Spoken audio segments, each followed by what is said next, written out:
Welcome to the Sports Directors and Episode 3. I'm Bill Pollock of MissouriNet.com, and we're going to talk today about the All-Star voting and if there's an issue with it and what the problem is. And the Royals look like they're going to have almost the entire lineup filled up with the exception of Mike Trout from the Angels.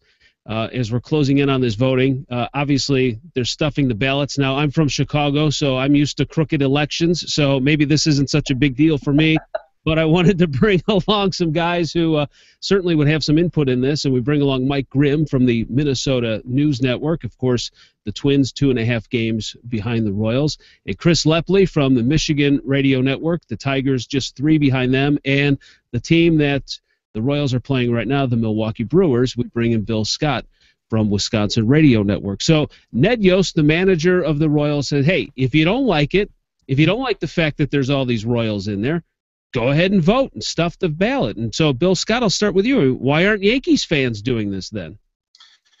I think people in New York probably have better things to do than stuff ballot boxes. That's my guess.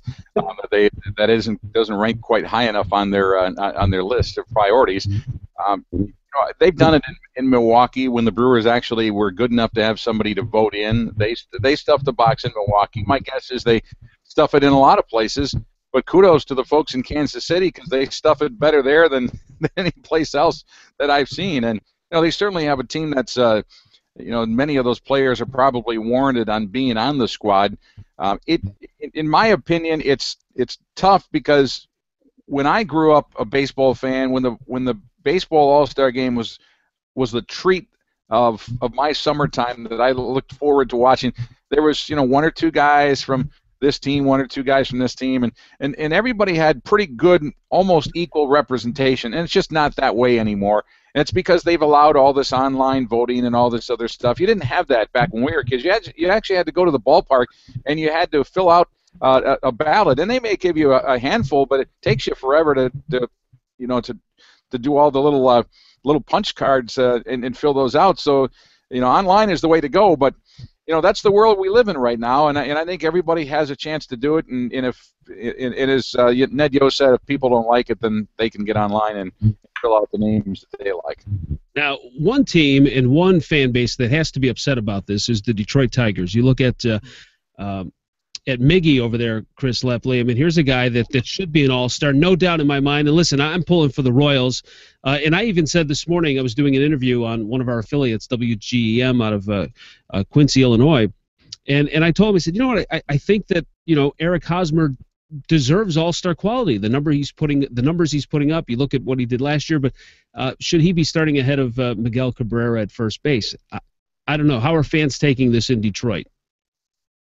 Well, fans are kind of like outraged by it, because he's batting .344. He's at the best average going on right now in baseball, and of course it's Miggy. He's represented every year, and to have him on the bench starting out, the All-Star game, fans are taking it too well. But I think that online balloting should be banned.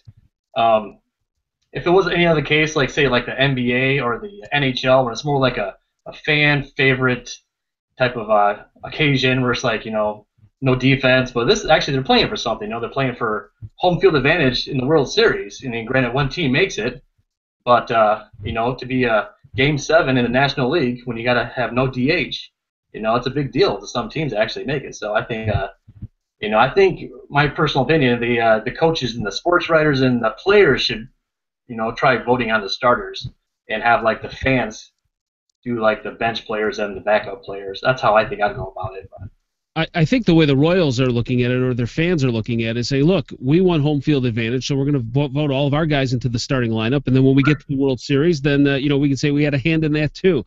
Mike Grimm from Minnesota News Network, we may have lost you there for a second. We'll get you there. You go.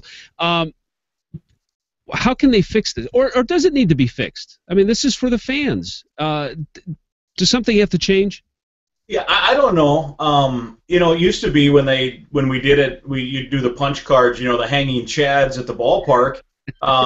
You'd go a week, and every week they would announce who was leading, and if the Yankees weren't at home that week, all their players wouldn't get a lot of votes, and then all of a sudden the Yankees would have a 7-game homestand, and 5 players would jump into number 1 because all those people at Yankee Stadium would vote. So I don't think it's necessarily new. It's just a new way of stuffing the ballot box.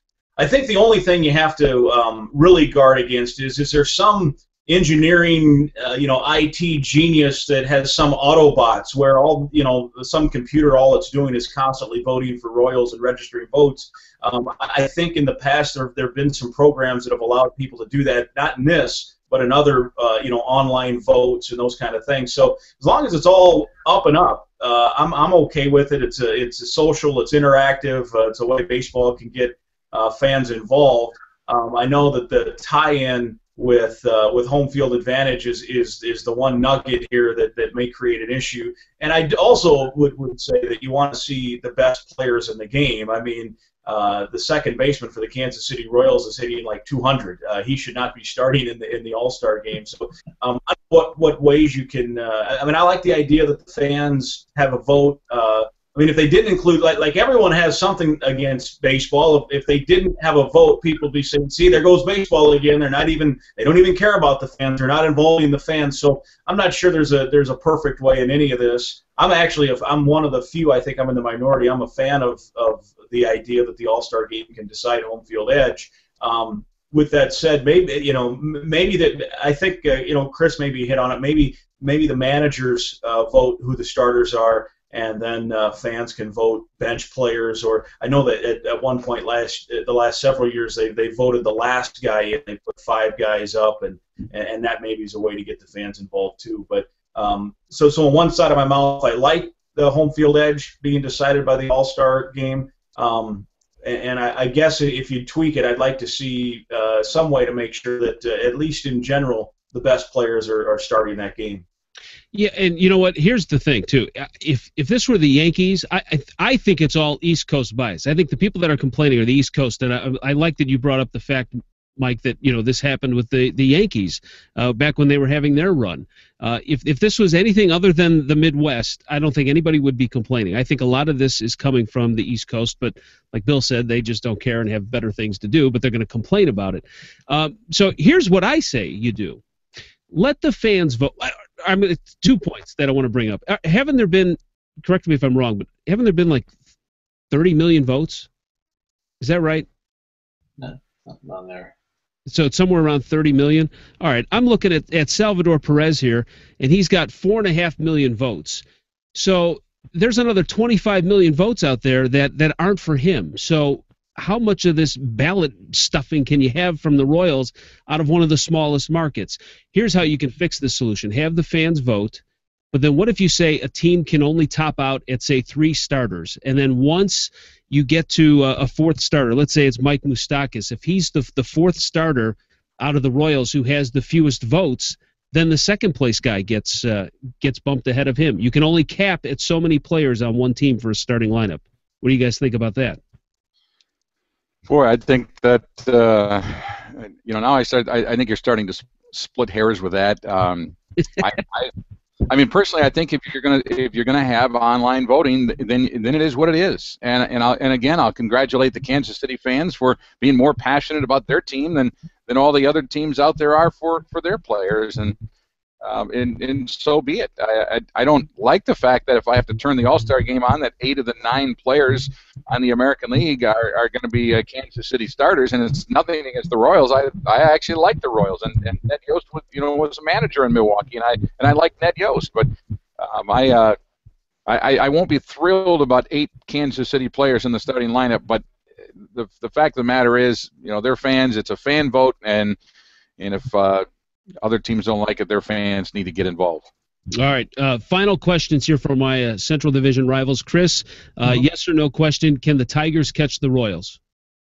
Yes, I think they can.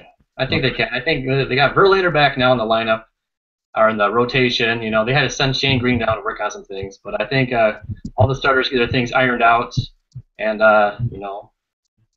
Victor comes back and he's healthy. That's another guy in the lineup, and I think they can catch him. But I think it's going to be really close, even with the Twins. I think it's going to be really close all year long. So it's going to be interesting to see how it ends. All right, and Mike, does the bubble burst for the Twins, or are they for real? Well, I think they're contending, but I don't know if they'll make the playoffs. I think they'll still be playing important games in September. They get Irvin Santana back in July. He's the guy they signed in the offseason, starting pitcher that got suspended. That's like making a trade, and adding a quality arm, and that'll be good. But I don't think they'll be a playoff team, but I think they'll be playing important games in September. All right, good stuff, guys. We always get a little long-winded, but good stuff. You guys provide great feedback and input, and we'll talk more next week. Join us for the Sports Directors, and follow us on Twitter. Follow us at MissouriNet.com and WRN.com, and then we'll get you the links where you can follow all of our buddies here on Twitter and social media. So thanks for watching, and we'll talk to you again real soon.